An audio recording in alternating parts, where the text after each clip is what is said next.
ברוכים הבאים לספרייה הלאומית. אני דוקטור חזי עמיור, רוצה אוסף ישראל כאן בספרייה, ואני אפתח את הערב. בשנת 1892, כשדוד בן גוריון היה ילד בן 6 בפלונסק בפולין, הרצל עדיין לא הופיע על במת העם היהודי, על במת הציונות. לכן אפשר לומר שבשלב הזה לא היה דבר כזה פוליטיקה ציונית, ובטח לא הייתה גם פוליטיקה ישראלית שנולדה ממנה.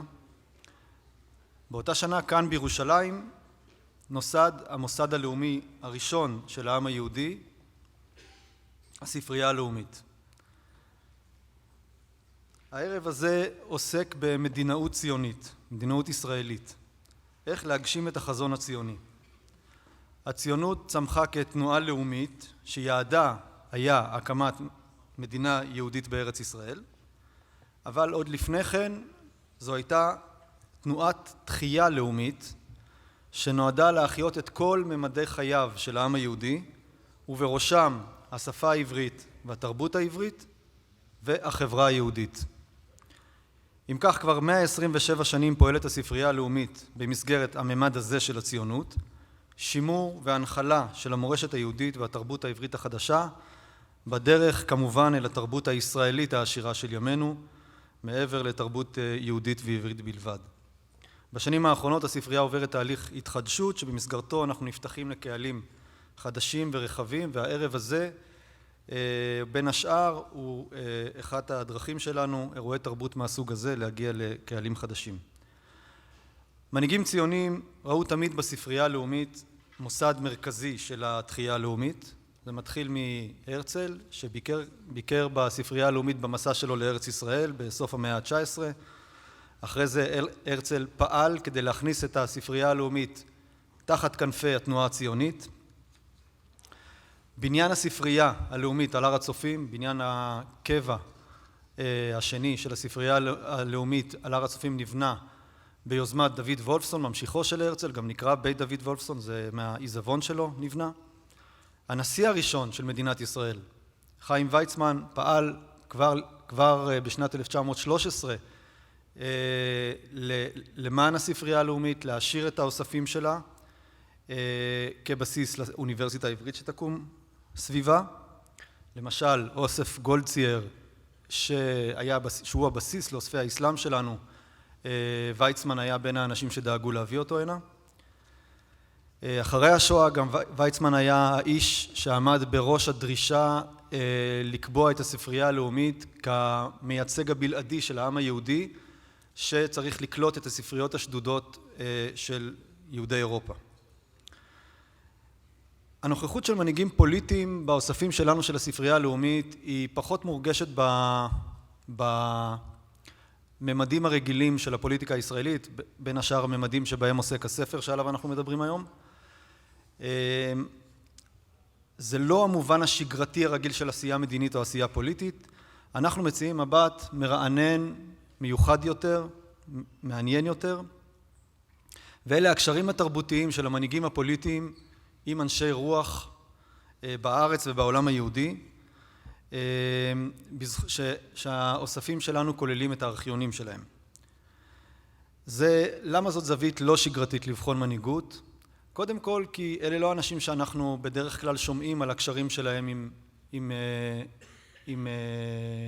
שהמנהיגים מקיימים איתם קשרים.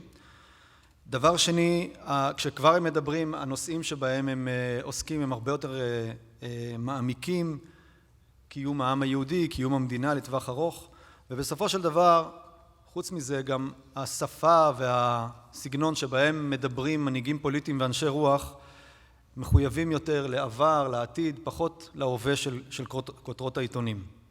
לכבוד הערב הזה הכנו תצוגה מיוחדת של פריטים שמדגימים את המבט הזה על המנהיגות הישראלית, ובסוף הערב האולם פה ייפתח ושם תוכלו לראות תצוגה מיוחדת במינה.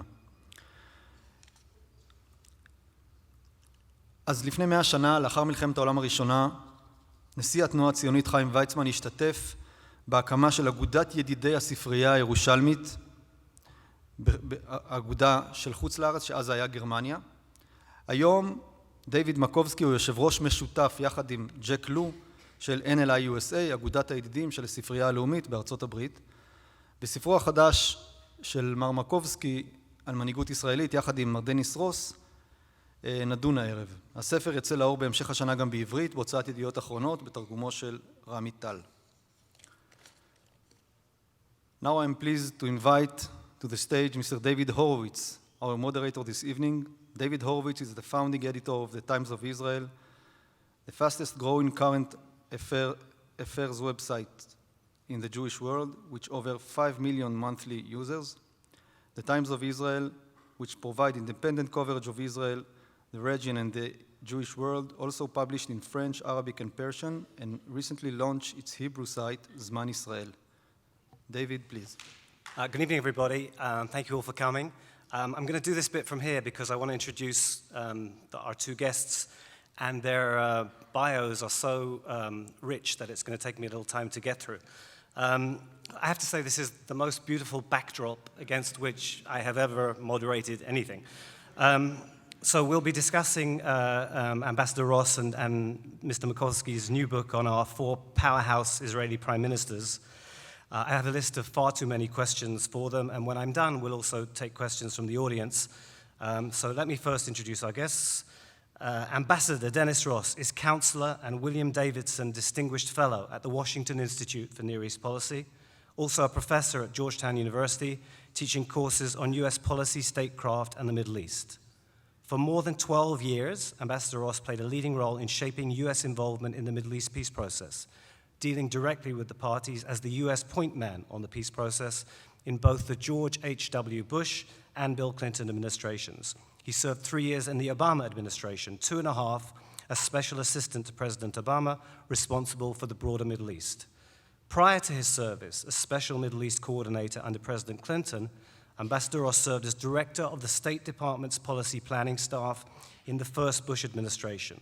He played a prominent role in US policy towards the former Soviet Union, the unification of Germany and its integration into NATO, arms control negotiations, and the 1991 Gulf War coalition. During the Reagan administration, he served on the National Security Council staff and at the Pentagon. A graduate of UCLA, Ambassador Ross wrote his doctoral dissertation on Soviet decision-making and served as executive director of the Berkeley-Stanford program on Soviet international behavior. He received UCLA's highest medal and has been named UCLA Alumnus of the Year. He's the author of 5 books on the peace process, the Middle East, and international relations. Most recently, of course, Be Strong and of Good Courage, How Israel's Most Important Leaders Shaped Its Destiny, written with his colleague David Makovsky, published in September, and which is, of course, the book that brings us all here tonight. It provides profiles of 4 Israeli prime ministers who made historic choices and explores the lessons from those decisions to see if they can provide a guide to dealing with the fateful choice that Israel's leaders must soon confront or by default become a binational state. Previously, Ambassador Ross authored Doomed to Succeed, the US-Israel relationship from Truman to Obama. That book was awarded the 2015 National Jewish Book Award for History. He also co-authored Myths, Illusions, and Peace, Finding a New Direction for America in the Middle East, with Makovsky. An earlier study, The Missing Peace, the inside story of the fight for Middle East peace, offers comprehensive, analytical, and personal insight into the Middle East peace process. The New York Times praised his 2007 publication, Statecraft and How to Restore America's Standing in the World, as important and illuminating. David Makovsky is the Ziegler Distinguished Fellow at the Washington Institute and director of the Institute's Project on Arab-Israel Relations. He's also an adjunct professor in Middle East Studies at Johns Hopkins University's Paul H. Neitz School of Advanced International Studies. In 2013 to 14, he worked in the Office of the U.S. Secretary of State, serving as a senior advisor to the Special Envoy for Israeli-Palestinian negotiations. David is the author of numerous Washington Institute monographs and essays on issues related to the peace process and the Arab-Israel conflict. He's also co-author with Dennis Ross, as we've said, of Be Strong and of Good Courage, and of the 2009 Washington Post bestseller Myths, Illusions, and Peace. His 2011 Maps on Alternative Territorial Solutions to the Israeli-Palestinian conflict were reprinted by the New York Times in the paper's first interactive treatment of an op-ed. Before joining the Washington Institute, David was an award-winning journalist who covered the peace process from 1989 to 2000, former executive editor of the Jerusalem Post, diplomatic correspondent for Haaretz, and a former contributing editor to US News and World Report. He was awarded the National Press Club's 1994 Edwin M. Hood Award for diplomatic correspondence for a cover story on PLO finances that he co-wrote for the magazine. He's a native of St. Louis, Missouri, received a bachelor's degree from Columbia University and a master's in Middle East Studies from Harvard University. And David, I should add, as you heard, is the co-chair, along with Jack Lew, of the National Library of Israel, USA. So please welcome to the stage Ambassador Dennis Ross and David Makovsky. Thank you. Okay, good evening, folks. I thought I'd sit at one end because we're not actually pitching you against each other in a debate here. So I read the book, and I think it's a remarkable book. I've lived through some of the later decades of the Rabin and Sharon eras, not really Begin at all, and absolutely not Ben-Gurion. So, but I found the material on all four of them absolutely fascinating. I'll ask you first, maybe Dennis, you want to go first on this. Why this book with this title, focusing on these four leaders, Ben-Gurion, Begin, Rabin, and Sharon, because they stand out for the big, bold decisions that they made, because you find them inspirational, because we sorely need leaders like that today, perhaps? All the above. Look, I think what motivated both of us to want to write this book was a sense that Israel is actually facing fateful choices, and there is a danger that by default, if it stays on the same path, it becomes one state for two people. The Palestinians will have a new mantra, which is fine, one person, one vote. That will resonate everywhere, but especially in the United States. It'll make BDS seem like child's play. And if you're in a sense going by default towards that outcome, obviously a decision has to be made. And we were thinking about, all right, the logic of what it takes to do this is clear enough, but the political difficulty of doing it is also very clear. And so it takes a leader who's prepared basically to take on what is a very important political constituency within Israel, and that takes courage. So we actually got the title from my wife. As I said to her, can you find a good biblical injunction that would capture what we want to talk about? And just like with my first book, The Missing Piece, she's the one who gave me that inspiration, and she's the one who also gave us this title. And so it's from Dvarim, from Deuteronomy. Yes. And it continues because God is with you, essentially, right? So we can afford to be strong and of good courage, right? We certainly need to be. Yeah. David, do you want to add on that? No, I would just say, I think the fact that it was called Be Strong and Good Courage is we realize that Israel lives in a very rough neighborhood. And therefore, I think two of us are people that in a very polarized American world today are believers that Israel needs to always be strong. If the lion lies down with the lamb, Israel has to be the lion. And this isn't Switzerland here, and we're very well aware of it. We've been blessed at the Washington Institute to usually have an IDF military fellow come. I'm very happy General Gadi Eisenkot is in the audience, and many others of the Israeli security establishment. We're very aware of Israel's security dilemmas, are very real, very difficult. So I think, to me, Dennis is right. It was his wife who gave us the title. I think I came up with the idea of a book the day after Trump won. I said, I think we need to inspire people. And I went into Dennis's office. People just think the problems are too hard. And they don't even remember the leaders of the past. So we thought, let's connect them to Israel and to these historic leaders. So when we say be strong and of good courage, we think that Israel always has to be strong. But we think courage and wisdom is also important. We're not pretentious to think that we're Ted Sorensen or John F. Kennedy, who wrote Profiles on Courage, but we would like to believe that this is the Israel version of that you require political courage to make very tough decisions. And all four of these leaders underwent some sort of an inner transformation, which hopefully we could talk about this evening. But they also were willing to stand up to political allies who had been with them for many, many years because they thought this is not what the public wants, but what the public needs, and that the national interest is more important than the personal interest. And we thought, trace their journeys of these four people and show how they had strength, wisdom, and political courage to do what they thought was right. So let me take you way back, because I think obviously we're all very focused on the present, but this is a work of history as well. First of all, do we acknowledge and do we know, and is it as simple as this, who wrote which bits of the book? Yeah, I wrote the introduction and then the Rabin and Sharon chapters, and then I wrote the concluding chapter. Right. Okay. And David wrote Ben Gurion and Begin. Okay. So now we obviously then, after we wrote chapters, then we exchanged them with each other. Sure. So I'll ask you then, David, going back to Ben Gurion. I was just very struck, and this is known, of course, but it's just staggering the period from the Balfour Declaration to the British White Paper. And we were talking about Israel and relentlessly facing challenges and so on, but its history could have been so different if the mindset of the Balfour Declaration had held through to when this country was needed by the Jews of Europe. And my question for you as the Ben Gurion section person is was there more that could have been done? Were there policies or approaches that might have worked better with the British? Because this staggering prevention of the saving of millions of Jews.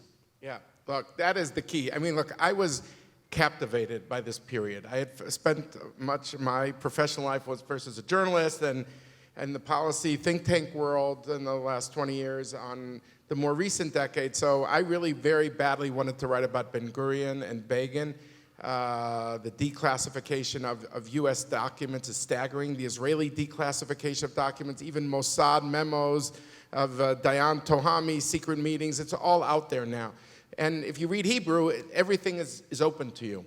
So it was fantastic for me. And I was struck, David, like you were, about the 30s. That to me is the key period. The more I got deeper into this was the 30s was the years. And look, Ben Gurion had this sense of a foot race against Nazism. He was in the Munich train station in 1933. He's one of the great autodidacts of history, gets Mein Kampf, believes Hitler is serious. He's just been named Chancellor of Germany. And he comes back. He said the ground is burning. There's going to be a world war. He said in 34, within 5 years, which is what happened. But the British were the key to the gates. And Ben Gurion had a laser focus. When they talk about who is relentless, they have to say he has a Ben Gurion sense of relentlessness. He wants to end Jewish homelessness after 2,000 years. And whatever his differences were with Weizmann, they were a team. Weizmann's in London. He's in Israel, the Yishuv. And he says Britain is the ticket, Britain is the ticket. The Peel Commission moment of 1937, he sees is still consistent with that. Yes, they're going to divide the land, but for Ben Gurion, it's all about Jewish sovereignty and having control of the borders. And so to let the Jews in from Europe that he felt were doomed with the rise of Hitler. And then the British after 37, the Peel Commission, they changed their mind.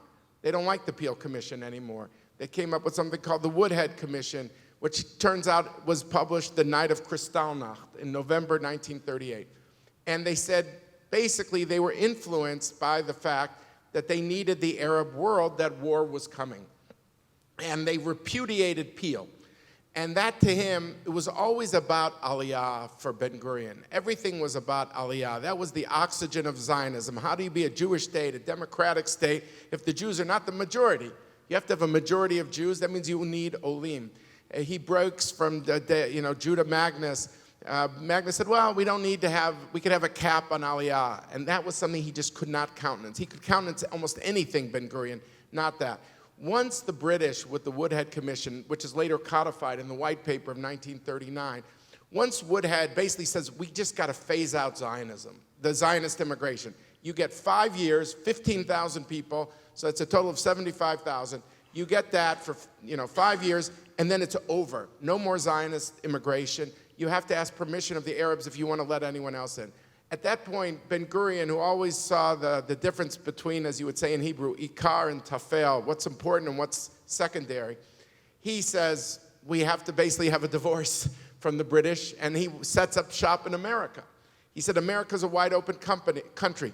You could do, public opinion. You could talk to the churches, the labor unions, the Jewish community. Everything's open. It's just that he didn't have Chaim Weizmann there. He had Louis Brandeis, but he was 83 years old, and he was on the Supreme Court. Didn't give him a lot of wiggle room. But for him, everything was about the Aliyah. And once the British position on Aliyah changes with the Woodhead Commission report, which is codified by the White Paper in '39, he just says, it's over, it's over. He wanted military strikes even against the British, but there was no appetite in America because World War II was coming. And so Ben-Gurion was always laser. Okay, what is the main thing? I'm building a Jewish state. I can't do it without Aliyah. And then, as Prime Minister of this fledgling state, I mean, I don't want to spend too much time because we're not going to get through, all the things that I'd like to touch on. But for him, the diaspora is competition. He needs the Jews in Israel, whereas your next Prime Minister, Begin, had a much more nuanced view of the diaspora and of Israel as sort of part of the Jewish past and the Jewish future, but not at the exclusion of the diaspora, right? This is what the Israelis would call ipcha mistabra. Counterintuitive, that Ben-Gurion saw, I think, a sense of rupture after the destruction of the Second Commonwealth. And he sees it almost as like a desert, pogroms here for centuries. And Ben-Gurion, who is more the nationalist, actually sees the richness of diaspora life, the Talmud, the Mishnah, the richness of Jewish culture. They both grow up in the European diaspora, but they both, I think, unlike the chapters Dennis worked on more with Rabin and Sharon, by having grown up in Poland and Russia and this, they actually have a certain sense of a consciousness of Jews as a minority. And I think in a strange way that really served them well. Also, Zionism wasn't as developed. It was more dependent on the diaspora in those days. And I think that it left them, whatever their views, yes, shlilat hagolah, no shlilat hagolah, negation of diaspora, yes or no, their sense of the sense of the precariousness of Jewish life meant they had to tread carefully. And they saw at key moments the importance of keeping very strong ties with the diaspora. And I think that was central to them, whatever their ideological convictions were. So let me ask you, Dennis, an impossible question, which is, I mean, if we think, I tend to think that after World War II, people were so horrified by the evidence of how terrible we could be to each other that they kind of reached for some of their better instincts and qualities. And now, it seems to me, humanity has lost some of that, shall we say. And you see that in rising anti-Semitism in the diaspora, certainly in Europe, and even in the United States. It's talked about in ways that it just wasn't talked about 10 and 20 and 30 years ago. What do you think our quartet of prime ministers, what would they be saying and thinking and doing with regard to the diaspora today and the challenge of rising anti-Semitism? One of the interesting things about these four is they're not the same. They're four very different personalities. They have different ideologies. Their points of departure are different. But David was referring to the fact that with Rabin and Sharon, they never questioned their right of being here. With both Ben-Gurion and with Begin, there's a certain degree of having to prove the legitimacy of being here. For Rabin and Sharon, that's not an issue. I raise that because I'm not sure the four of them would have looked at it exactly the same way. They would have all seen it as a threat. They would have all seen that you had to do something about it. They would have felt, to different degrees, a sense of responsibility for Jews in the diaspora. They would have felt a responsibility to deal with safety for Jews in the diaspora. There would have been an impulse on the part of Ben-Gurion, probably more than others, and maybe also Sharon, to emphasize, you got to come here. You're only going to be safe here. Begin, as David said, there was a certain respect for the diaspora and the traditions, and Rabin too. But I think all four would have had in common, we have a responsibility. We're the state of the Jewish people. We have a responsibility to the Jewish people who are outside the state. And I think they would have put a premium on this. They would have dealt with the leaders in the countries where Jews were feeling under threat. They would have sought to get, governmental, not just protection in practical terms, but also protection in terms of discrediting this as a threat, those who embodied it. I think this would have been a very high priority for them. Of course, you have to deal with the threats that are here, but I think the idea that the Jewish people are under increasing threat would also have made this a preoccupation for them. I want to move on to the Palestinian issue, which is, I understand from what you said earlier on, almost part of the, or maybe the motivation for the book, certainly the central theme of that last chapter. Yeah. So all four of these prime ministers grappled with that impossible desire to have an Israel that is majority Jewish, an Israel that is democratic, and an Israel that controls our biblical and historic homeland, or as much of that as is possible. Now, things have moved on, populations have changed, and demographic balances change all the time. How do you think, to take any or all of them at your choice, they would deal with this? And kind of a related question, which maybe, I don't know, David, if you want to weigh in on this, could more have been done when we were negotiating peace with Sadat, who, by the way, I have to say, emerges almost heroically from the Begin chapter, just remarkable. So that is remarkable in that part of the book. But how would they, in the present demographic and security environment, grapple with the impossible contradictions of wanting to maximize three things that we can't maximize all of? Look, I think that they, all of them in the end, Begin we can talk about, but certainly three of the four, I think, would have focused on separation. And for three of the four, the demographic issue is profound.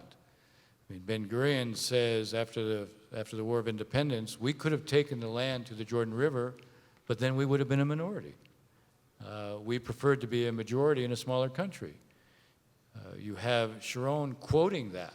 Before he gives the first speech on disengagement, he quotes that line, and he basically says that we face very tough historic decisions. Rabin, in February of 1995, we're sitting alone, and he says to me, I would like to be able to reach an agreement with the Palestinians, but I'm going to build a separation fence. He called it a separation fence. He says separation and security. We are going to have partition, because if we don't have partition, we won't be a Jewish majority. So February 1995, he says, I'm going to build it, not because I don't want to reach an agreement with the Palestinians, but I don't know if we'll be able to. So for these three, the demographic issue was existential. Even for Begin, I think one of the things, and David can comment on this, what comes through with Begin is, yes, he has a deep belief system, but he also has a very strong streak of pragmatism. When he has to make an adjustment, when he does the deal with Sadat, when he knows he's taking on his entire base, when he offers autonomy and he's criticized from left and right on it as a slippery slope to a state, when he gets up in the Knesset and he says, we won't be Rhodesia. He hoped to have massive aliyah here so that you'd be able to absorb the land and the people. But the reality is, if it came to the point where that was really in conflict, my sense is, in the end, his pragmatism would have outweighed the ideological approach. But for sure, I think the three of the four would have focused very heavily on separation. Again, David talked about one premise of the book also being understanding why Israel has to be strong. We know this neighborhood. We know how if you're not strong, you're not vulnerable, you're dead. But in addition to being strong, you have to understand the realities at the same time. And this is a book about leaders who, the one thing all four of them have in common, they have a number of things in common when it comes to how they view leadership. They all view leadership as meaning the decision falls on their shoulders, it can't be deferred. It's not to have your successor have to take this on. It's on your shoulders, the weight of history on your shoulders. Sharon talks about the solitude of the leader, that when you make these decisions, you got a lot of people around you, you're all alone. And they would have faced up to this. That's the one thing I feel completely confident about saying, is they would have faced up to this. And I was going to say the other premise of the book is, we don't believe two states is available anytime soon. And we can go into all the reasons why it's not available anytime soon. But if two states is not available anytime soon, and if we're approaching a tipping point because you keep building outside or to the, outside the security barrier to the east security barrier, then you're going to reach a point where basically you lose the physical ability to separate. And these leaders would have faced up to that reality and say, okay, we have to make a choice.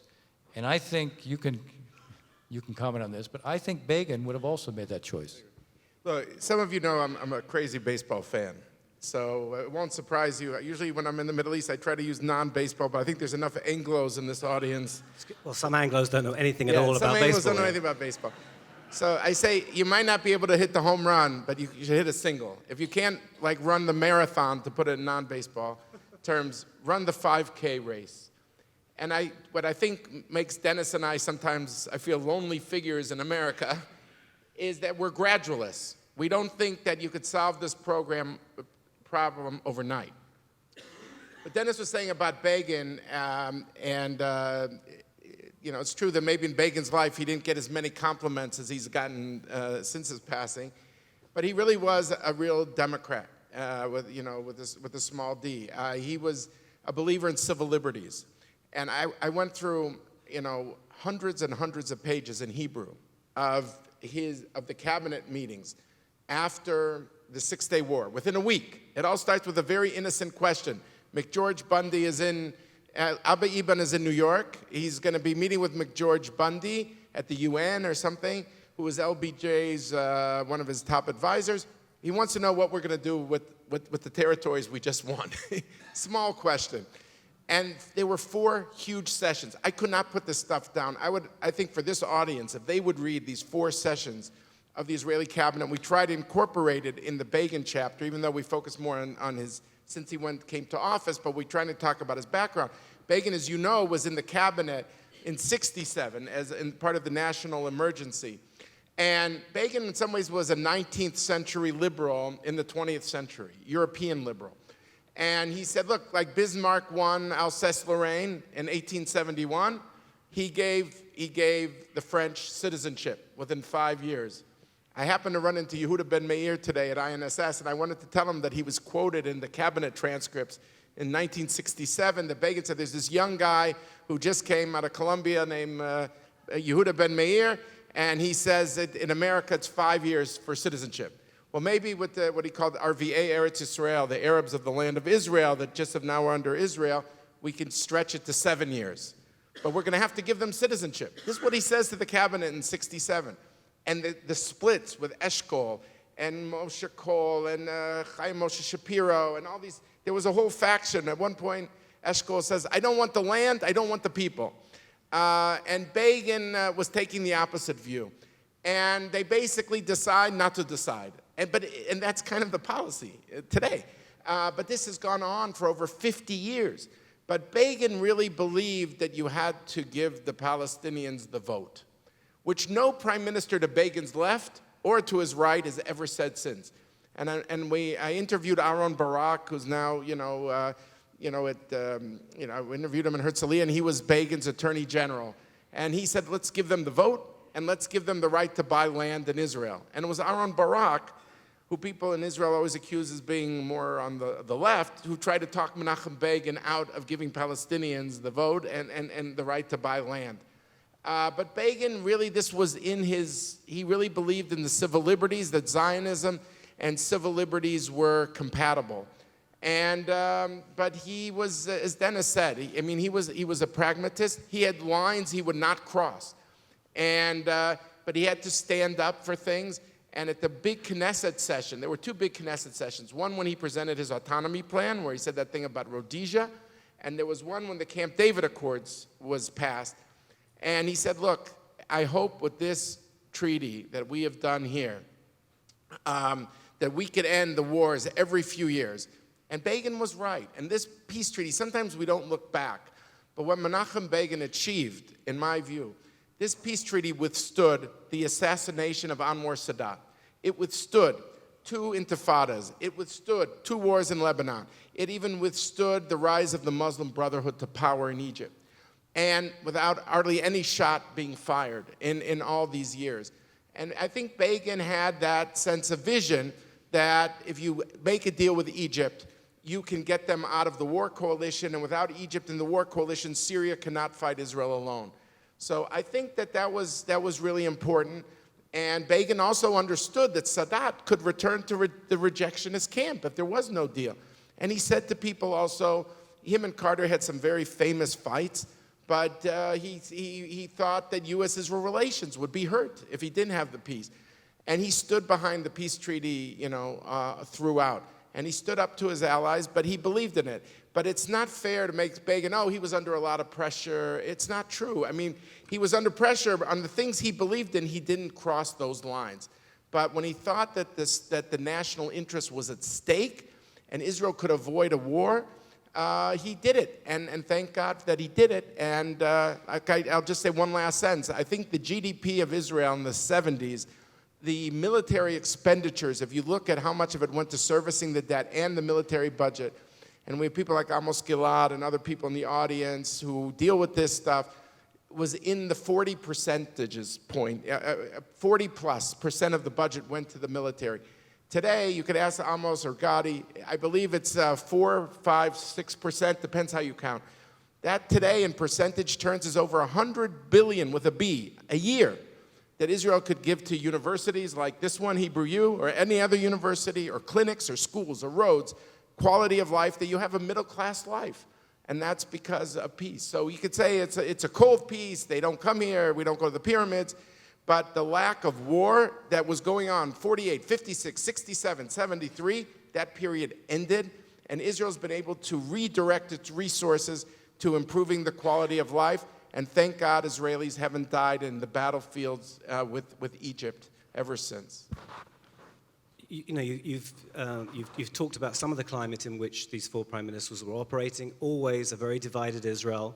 You write, I think, that Begin's legacy was that no Jew would raise a hand against another Jew, which he honored in extraordinary circumstances around the Altalena, for example, somewhat more problematic over the German reparations issue. But this is a very divided country. Looking back, what lessons can we learn from them about trying to avoid some of the internal viciousness that characterizes so much of American, by the way, and Israeli political debate, and the dangers that it can lead to? What should we learn from them? Look, I'll tell one story that really made an impact. We're talking about Begin, but I feel strongly about all of them. So, I mean, but I happen to work on Begin and Ben-Gurion more, so, but look, to me, the moment at what they call the Saison, which I know many Israelis know what it was, a time in 1944 where people were turning in, some of the Etzel people to the British, and there were some who went to Begin and said, let's start killing some of the Haganah people. And then Begin takes up one thin piece of paper, and he says, see this thin piece of paper? You could have a just cause, but the distance between a just cause and a contaminated cause is as thin as this piece of paper. And, I think that for Begin, and I saw Aryeh Naor, there was something on Channel 11 or Khan, whatever it's called now, and he said it well after he won the Nobel Prize. I only regret I didn't put it in the book. After he won the Nobel Peace Prize, they asked him, what are you proud of most? And he said that there was no civil war between Jews. Because in a lot of national liberation struggles, after the land is liberated, then they have an internal civil war. So I think that is one of that's to his credit. But a lot of these leaders did great things too. So I mean, I'm focused on Begin because you asked me, but other leaders were also great. Yeah, but you really asked a different question. I mean, you really asked what would these leaders do now in the current context. And what our current leadership could learn from them, yeah. I mean, I think the lessons, and there's a tension here in terms of objectives. Because on the one hand, we're citing leaders who were prepared to take on their political bases to do what they thought was right. And that's not necessarily, it's an act of leadership, but it isn't necessarily something that produces broad consensus. When you're producing broad consensus, you're usually also not making big decisions. And when big decisions have to be made, you're going to have to take on those who, in Begin's case, in Sharon's case for sure, I would say Ben-Gurion's situation is different. Rabin's is also more complicated. But I think, A, they were all going to be leaders. One element of leadership was be prepared to take on your political base when it was necessary, but also try to educate the public. If there's one thing I think all four of them tried to do, they tried to explain the stakes. They tried to explain what they were doing. They engaged in a kind of education because they understood their responsibility was to lead the public, not to follow the public. I think that is still a lesson for today. To be fair to what's going on today, we're in an international climate that is very different. We have, the emergence of populism on a global basis. Populism always tends to produce a kind of extreme nationalism. You focus on your identity and the exclusion of the other. Yeah, almost by definition, that creates an environment more prone towards polarization. And so to expect that it's going to be dramatically different here, I think, is to assume somehow Israel can take itself out of this broader reality that is emerging. By the way, this is not the first time we've seen populism emerge, and it won't be the last time it recedes. And you hope that you have leaders here who will decide that basically there are certain enduring values that you want to continue to emphasize.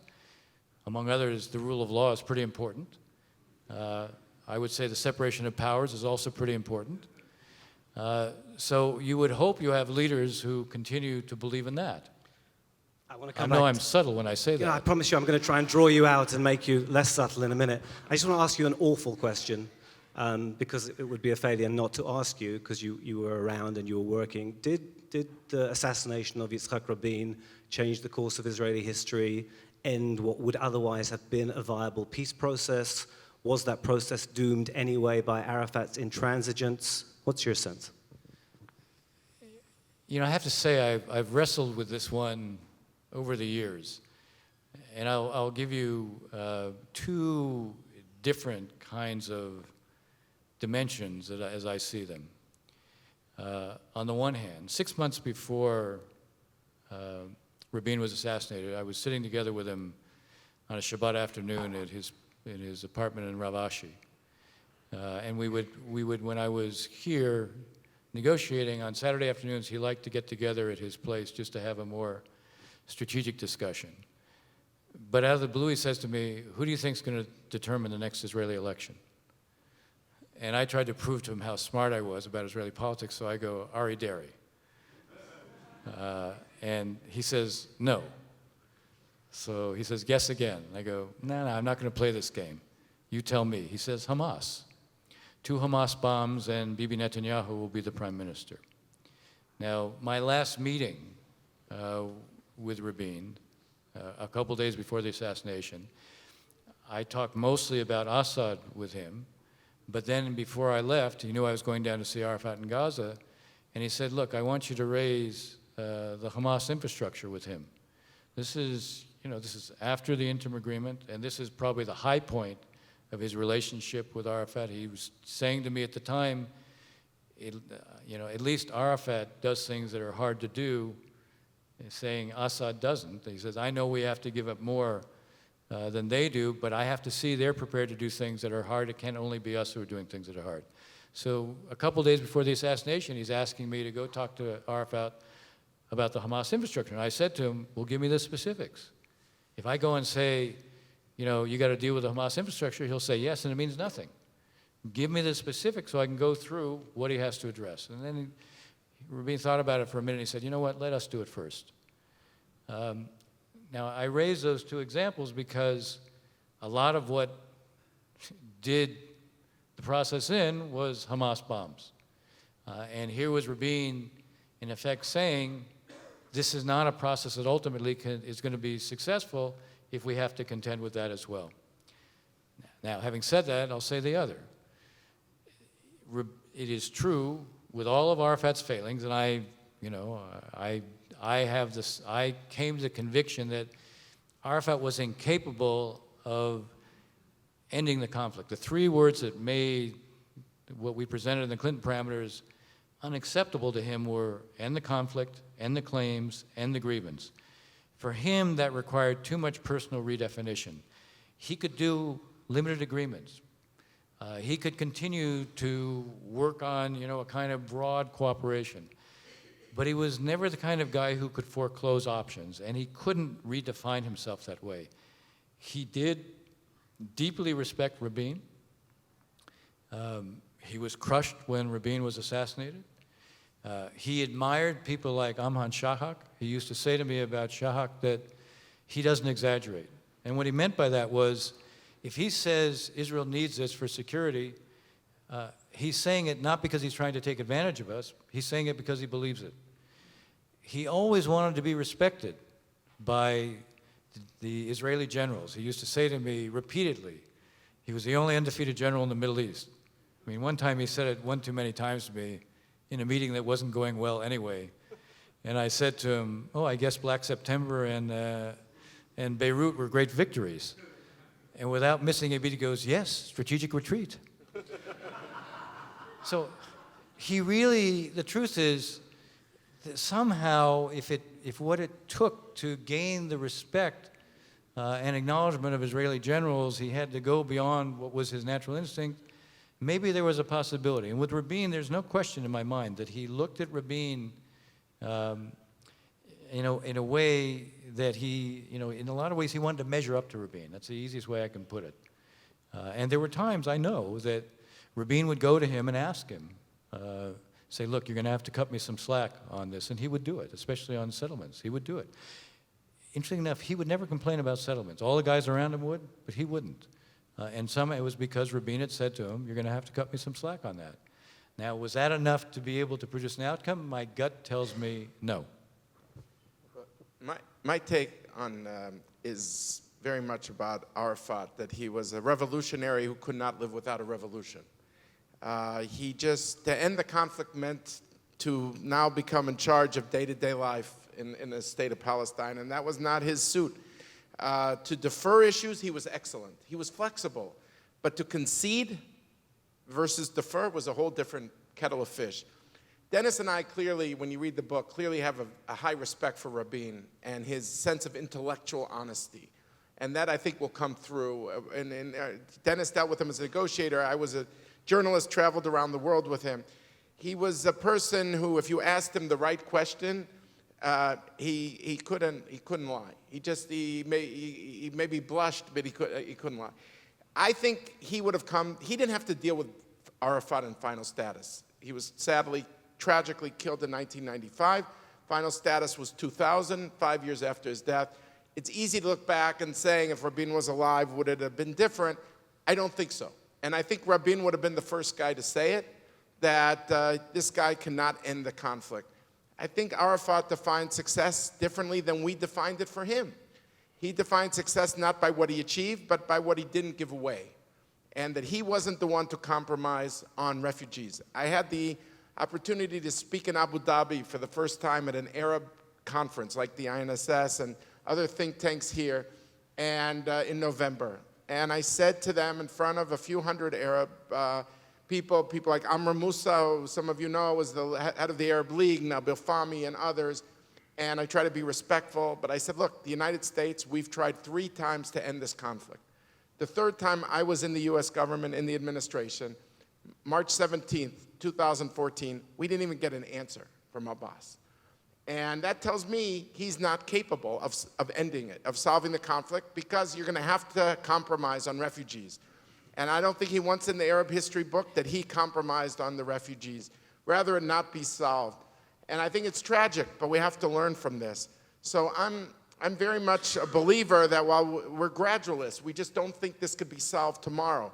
But we think there needs to be steps. We think Rabin, because of his intellectual honesty, what would have been different is he would have said, this is possible and this isn't possible now with these leaders on the Palestinian side.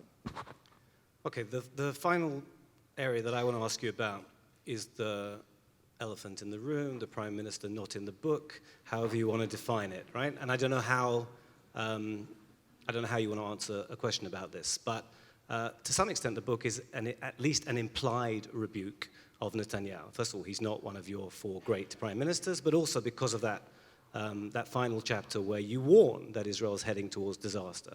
So explain to me if you were writing the chapter about Netanyahu, in a book maybe with a different title.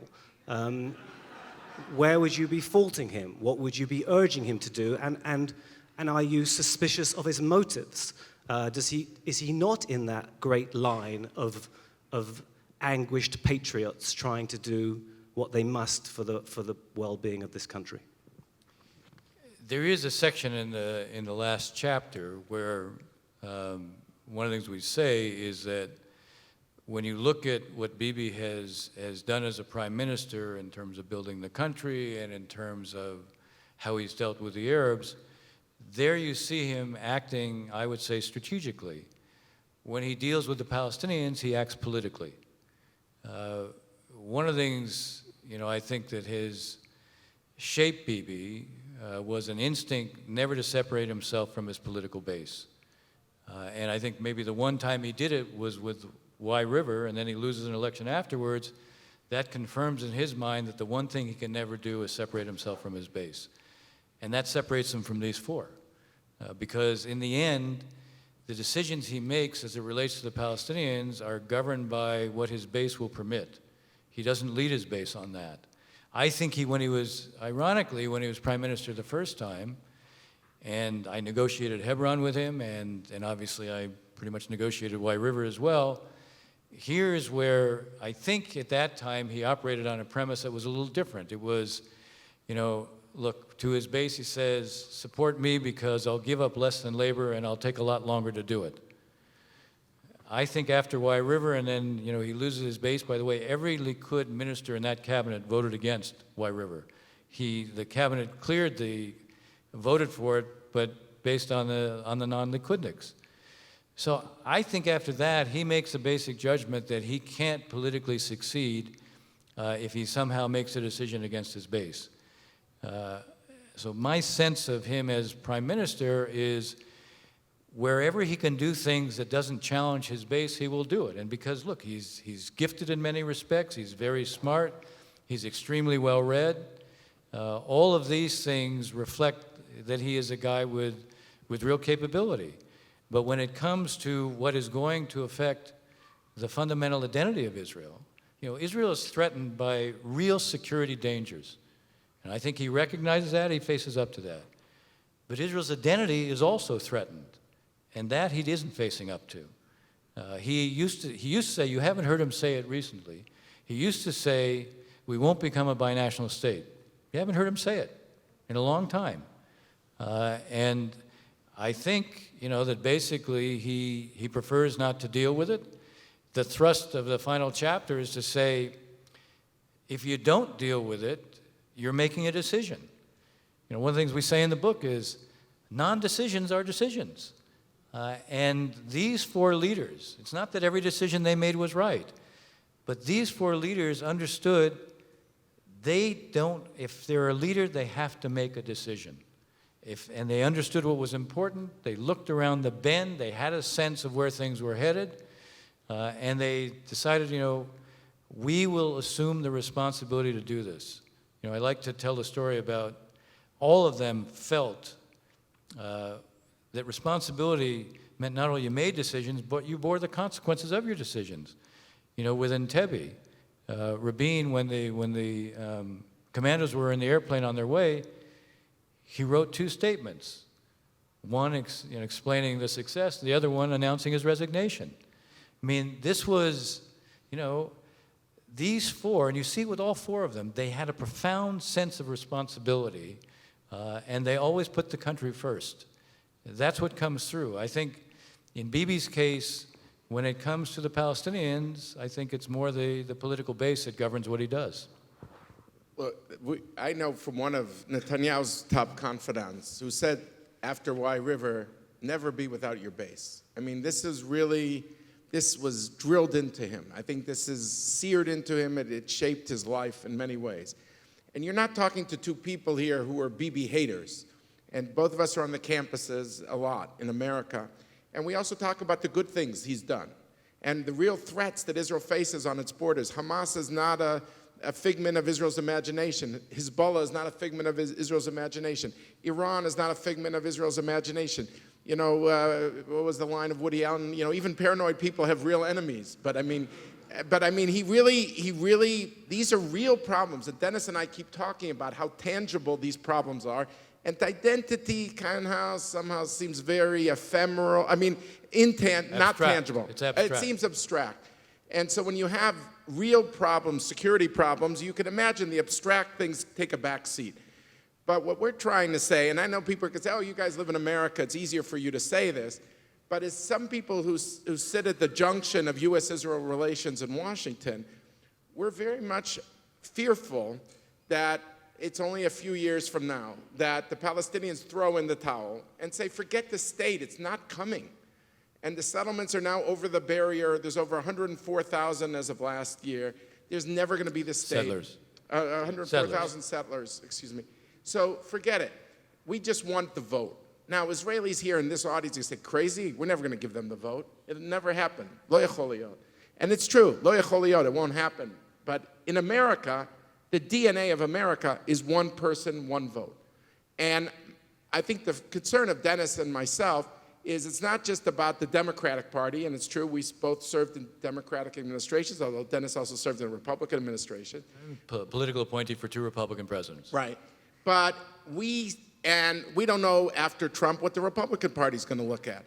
And we know we deal with the IDF people all the time, and they would like to know in 2026 that if there is a Democratic president who will do an MOU, a Memorandum of Understanding, like Barack Obama did in 2016, that's $38 billion. And that number only could go up, of course, for Israel. So it's about American weapons. And our concern is if this issue of Israel's identity keeps shrinking the way we see it from our vantage point in Washington, that it's about one state solution, one vote, and we're worried that the support is not going to be there in the Jewish community even, and the people who will lead the struggle, maybe even against Israel, people with very good intentions, I want to add, maybe under the name of Tikkun Olam, will be these people. And so our fear is that the Israeli public is so focused on the here and now, and what a fantastic country this is, and the high tech is outstanding, and the GDP is unbelievable, and it just passed France, and it just passed Japan, and I could say all the good things about Israel for 5 hours, but having said all the good stuff, we're worried that the Israelis are not focused on that next over the mountain, and we think that BDS is a hill. We're against BDS. I've gone to made 135 campus visits, largely against BDS. But I think this one state thing, which you don't see in 2020, and we don't know if it's 2023 or 2025, who knows? They don't know. How are we going to know? It's going to change the nature. And we're worried about bipartisanship in the United States. And, you don't want to be like the Saudi-American relations, putting all your baskets on one party. And then when the Khashoggi affair happens, you've got no friends in America. So we're very worried. So let me just ask you one final follow-up, which is semi-constructive. So what would you have us do? We relinquish adjacent territory, bad people take it over. There have been diplomatic efforts over the years with timetables, but the maximum that Israel has been prepared to offer has proved to be far beyond the minimum. Is it not a longer process? Does it not require a focus on education, on having the Palestinians internalize that there is legitimacy to the Jewish historical narrative? The effort to strong-arm a quick solution has failed. Maybe the longer view is the only way to go about doing it. Look, when everybody in this room reads our book, as I know they will, in the last chapter we lay out what in fact we suggest. We are not asking Israel to run a risk on its security. We're saying, look, preserve the option of separation. Stop building to the east of the barrier, 1. 2, create financial incentives for people who live beyond the barrier to move back into the blocks or into Israel. Declare that there won't be Israeli sovereignty to the east of the barrier consistent with Israeli security needs. So you don't give that away. Open up Area C for 60% of the West Bank for economic activity for Palestinians. So you preserve the potential of 2 states, and yet you don't have to move the IDF. You're not putting your security at risk. but you're not creating a situation where by adding 4,000 to 5,000 settlers a year beyond the barrier, you cross the tipping point and then you lose the option. Tactical decisions made now will have a long-term strategic consequence. What we're saying is you can't produce two states now. It is a longer process. It involves education, among other things. It basically requires probably a completely different kind of psychological landscape. But don't lose the option, because once you lose the option, then you're one state. And when you're one state, then it's too late. And what David is basically talking about, it's true. We've debated this a lot among ourselves, not about what needs to be done now, because these kinds of steps, they're not hard to conceptualize, they're hard politically, given what is the political landscape here, which is why you need a leader who's prepared to explain to the public, look, this is who we are. We understand we're not going to change who we are. We can't change who we are. We don't want to undercut the essence of what Zionism is. And this is why we have to make this decision. By the way, we're not naive. We don't think this is going to produce peace necessarily. I will say this, if we had an administration that was doing a certain kind of diplomacy, you could ask the Israeli government to put these four things that I mentioned in our pocket, and let us then use that. Let us use it with the Palestinians. Let us use it with the Arabs. Let us use it with the Europeans. All this is spelled out in the book, so that, in a sense, you might be able to turn this into something. But even if you can't, then at least Israel has preserved its character. Okay, folks, I don't want to say thank you yet, because I want to turn this over to you guys. I can't see anything. Now I can a little bit better. So we have a few minutes for questions. I don't know if there's a microphone. Is there a microphone out the back there? There is, great. So just raise your hand and somebody with a mic will hopefully come near you. Great. Oh, okay, good, fine, yeah.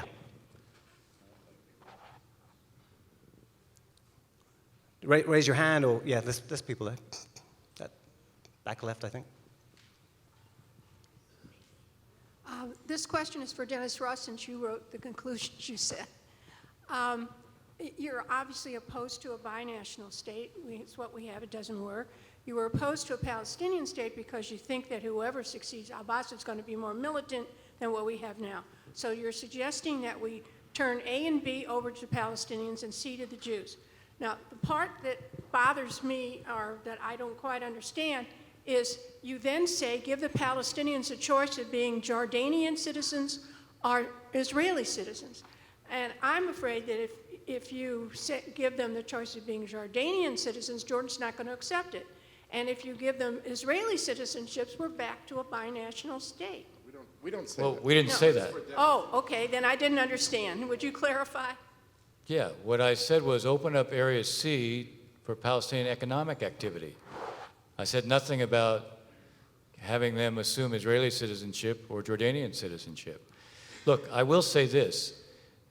I do think we all have to stretch our thinking about what's going to be possible over time. Both David and I believe that two states for two peoples reflects the reality of two national movements competing for the same space. But it may well be that we're going to have to come up with different kinds of models. What we're saying right now is don't put yourself in a position where the only option you have is one state for two people. Because then you're going to confront exactly what David and I were talking about, one person, one vote.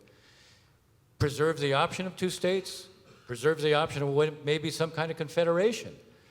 But the reality is, don't adopt tactical decisions now that basically ensure there's no possibility of separation from the Palestinians, because then you've guaranteed one outcome, I'm afraid. Yes, anyone else, please? Thanks. I have a question to Dennis Ross.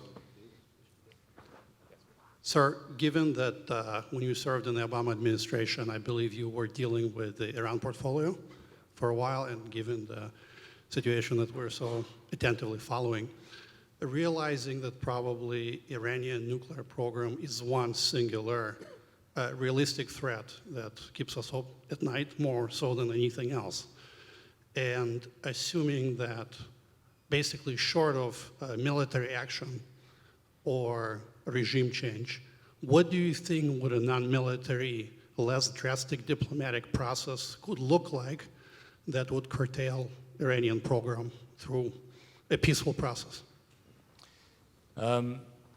Good question. I served in the first 3 years of the Obama administration, and our approach at that time was an approach that was designed to build our leverage and then negotiate. We realized that basically the prospect of getting the Iranians to transform their nuclear infrastructure was going to be very difficult to do. I think the premise was that they actually wanted a nuclear weapon. So we built a lot of pressure on them, and they did come to the table. Now, in the first term, and I wrote an article about this in the second term when I was no longer in the administration, in the first term, the approach was, in effect, to require the Iranians to reduce their nuclear infrastructure so much that the changed character of their capability indicated a genuine intention not to pursue a weapon. What happened, I think, in the second term is that when Rouhani came in,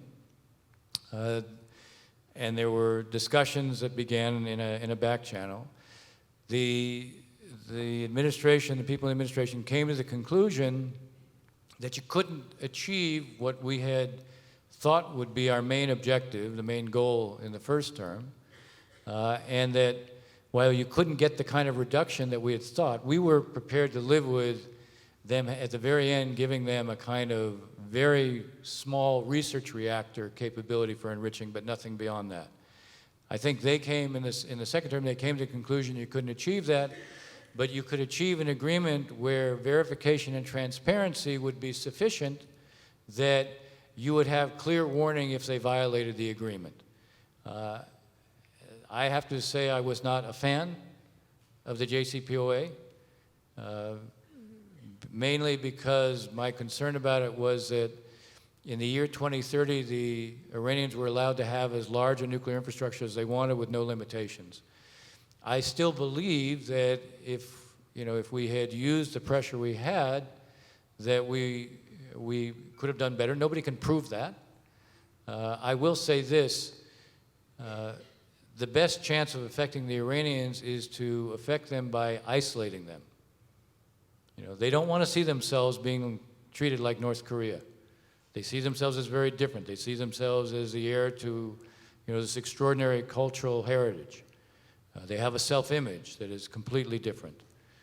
I think the irony right now is that what the President has done by killing Soleimani, he's probably created such a sense of danger that not only the Europeans, but the Russians and the Chinese, with the right kind of diplomacy, might well be prepared to go to them and say, all right, look, don't act this way. They could probably try to elicit things, certain flexibility from the administration. I could see some potential, not immediately, but in time, of brokering something. You have to, with the Iranians, you have to create a mix of genuine pressure, but you also you can't completely corner them. You also have to leave them a way out. They said to the Obama administration, and as part of the 5+1 negotiations in the first term, we'll never negotiate on our nuclear program so long as we're under sanctions. And we tripled down on the sanctions, and guess what? They negotiated. Now, my own view is that we probably relaxed some of that pressure prematurely. So my answer to you is there has to be the right mix of pressure on them, but you also have to leave them a way out. What do I think is possible right now?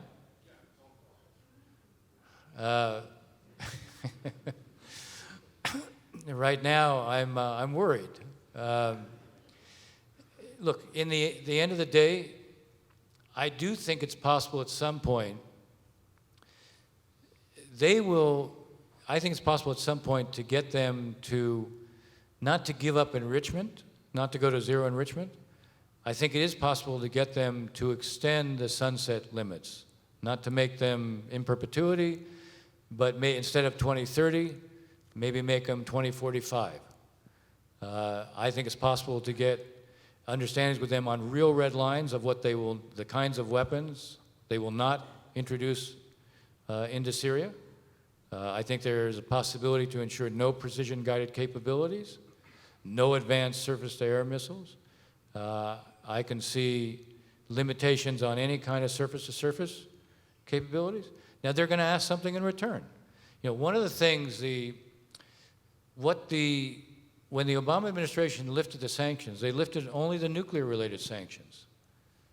There are sanctions related to terrorism. There are sanctions related to human rights abuses.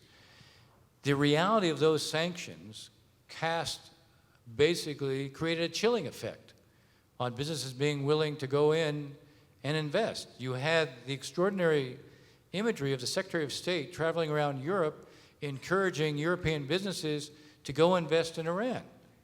And many of them in the banks were a little bit hesitant because there still were these existing American sanctions not related to the nuclear.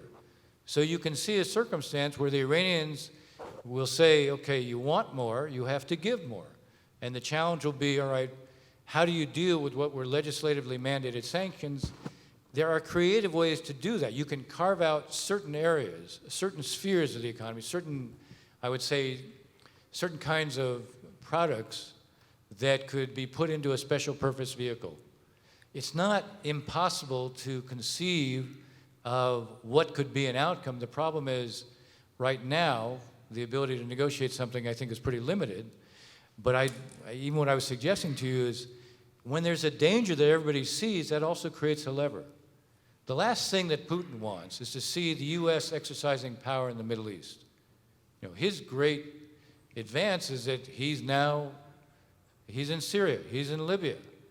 You know, the week after the president announces that we're pulling out of Syria and Turkey can go into northeast Syria, Putin shows up 1 week later in Saudi Arabia and the Emirates. Not an accident. Nice with China.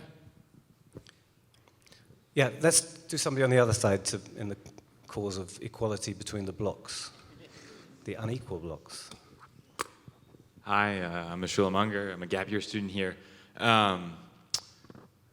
I think with the Soleimani strike and more broadly with Trump's election, there's a real conversation about what the U.S. role in the world will look like post-Cold War and then post-war on terror, essentially.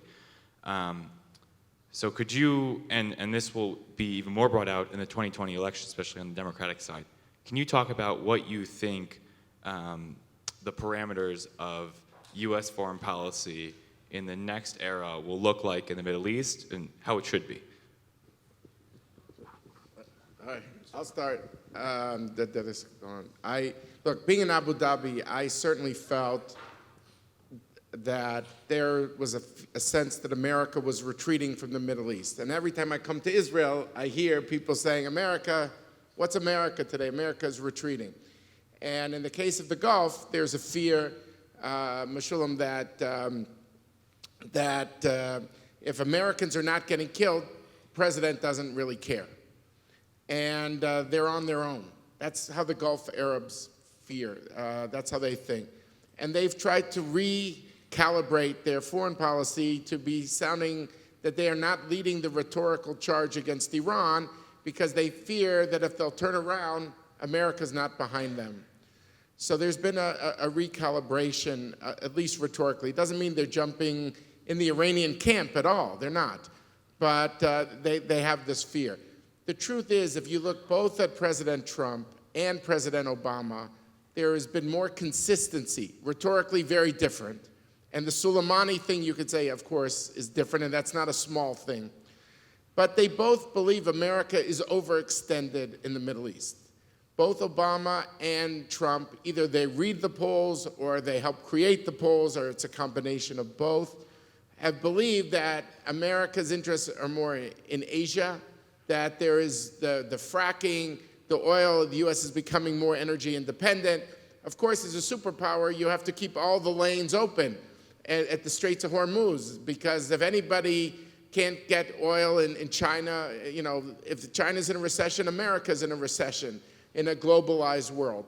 So the U.S. is not really, could be not uninterested, but there's always a question of gradations. And the fear that America is too invested in the Middle East, I would argue, is more where Trump and Obama are the same, even though in Israel, they're viewed as completely different because there were differences on the Iran nuclear deal itself.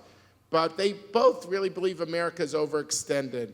And I'm worried that there's a certain American isolationism that has existed in the US before World War II that has not completely disappeared, and that these leaders tap into that pre-existing sense of isolationism. So I'm worried about I worry about the retrenchment. I'm also concerned even now with Soleimani, and no one's gonna miss this guy. He was one of the greatest terrorists in the world, if not the #1 terrorist.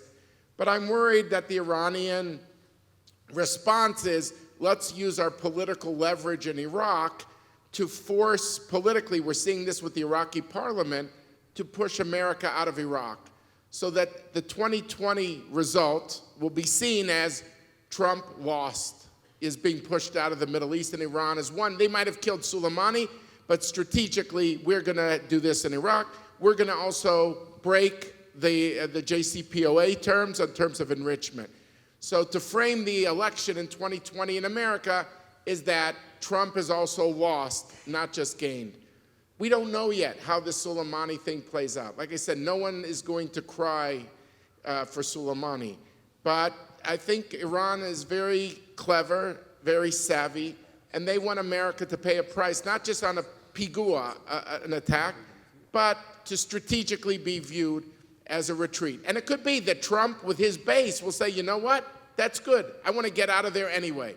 I killed Baghdadi. I killed Soleimani. We can now leave. And he might turn that around with his base. But I do think it would be wrong if America is seen as being in retreat from the Middle East. It's still an open question. It isn't just because the Soleimani assassination happened doesn't mean that the trajectory is very clear. And I think Iraq is going to be the central arena of where this is going to play out. Although, God forbid, this could also play out in other arenas in the Middle East as well.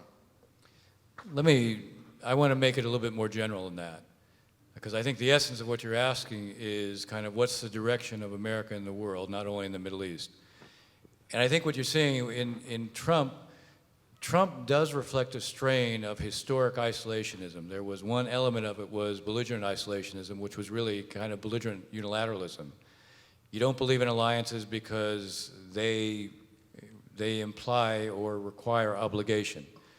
You don't believe in values because, again, that might tie you to others and it could restrict your freedom of action. Everything is a transaction. Values aren't a part of it. You can deal with countries, leaders, based on what you think is a short-term interest. That was a strain of part of the American historical tradition. You have, versus that, a kind of internationalist tradition. Now, we go back and forth depending upon when we get overextended or when we pay too high a price. After World War I, there's a retrenchment. After Vietnam, there's a retrenchment. We tend to bounce back because there's also a self-image within the United States. I think the challenge now is to have leaders define what our role in the world ought to be. And here I connect it to the book.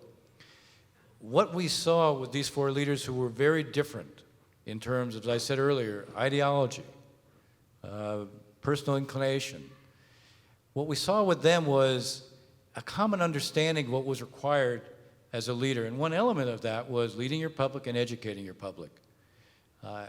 We need that in the States right now. We need basically those who are challenging President Trump to say, the U.S. has a role in the world. We can't be the world's policeman. But we also can't permit vacuums to form, because wherever vacuums form, the worst forces fill it. There are no norms when that's the case. There are no limits when that's the case. There are no ground rules internationally when that's the case. There need to be a set of norms and rules and limits. We have to prevent vacuums from forming, and we can't do it by ourselves. Now, if we're not going to do it by ourselves, we need allies. And we're not going to have allies if we berate them, and we're not going to have partners if we betray them. So you can explain, we're going to have to play a role in the world, but we're going to have to do it in a way that also reflects that we will draw others in. The irony about what happened with the Kurds is we actually found a model. We found a model of having a local partner who would do the fighting. We were never going to be able to defeat ISIS from the air. You had to root them out. You could only root them out on the ground. The Kurds lost 11,000 people fighting them. We lost 6. Here was an example of the U.S. playing a role, providing, air support, intelligence, logistics. But you had someone on the ground who had their own stakes. So our challenge is explain our role in the world in a way that also requires leadership, and understanding one element of leadership is not only assuming responsibility, but assuming the responsibility to educate. Okay, everybody, I think we should end it there. I actually could listen to you guys for ages and ages and ages. You're probably not going to rush off if people want to ask you stuff at the end. I want to thank everybody for coming. Can I just say yes, one sure. sentence to close? I just also want to thank the library, Yep. the National Library of Israel. It's true, I'm the co-chairman of the of the NLI USA, and it's a fantastic resource. And this new building that's going to go up, the Yad Nadiv, the Rothschilds, this is the trifecta. They built the Knesset, they built the Supreme Court, and now they're building this library with partners, alliances, and it's an amazing project. In a time of all this digitization, it's going to be like a virtual embodiment of peoplehood, of Jewish peoplehood around the world. And I think it'll be a literary mecca for this city to have more events like this. So it's an honor for me and to really be a part of this, I think, world-class project. And also, I'll just add, if people are interested in the U.S.-Israel relationship more, I hope you'll read our book. And it's coming out, as Dennis and David said, in Hebrew, also by Pesach time. And also, for those of you really into it, I started a podcast on U.S.-Israel relations, interviewing 10 authors, historians. It's easy. You have an iPhone, just put in my name. But to hear these historians talk about really super dramatic moments. Dennis, the one with Dennis and Tzipi Livni's coming out on Wednesday. But for those of you who want to reconnect to history, I think that the books are going to help us get there. And the podcast, new media, and that's what I see the library as being about, the podcast being about. And it's just an honor to be a part of it. And I just want to thank the library, the Washington Institute, that has been our intellectual home for all these years, for making these kinds of pursuits possible. Thank you, David. Okay, thank you to our guests, David Makovsky, Ambassador Dennis Ross. Thank you, everybody.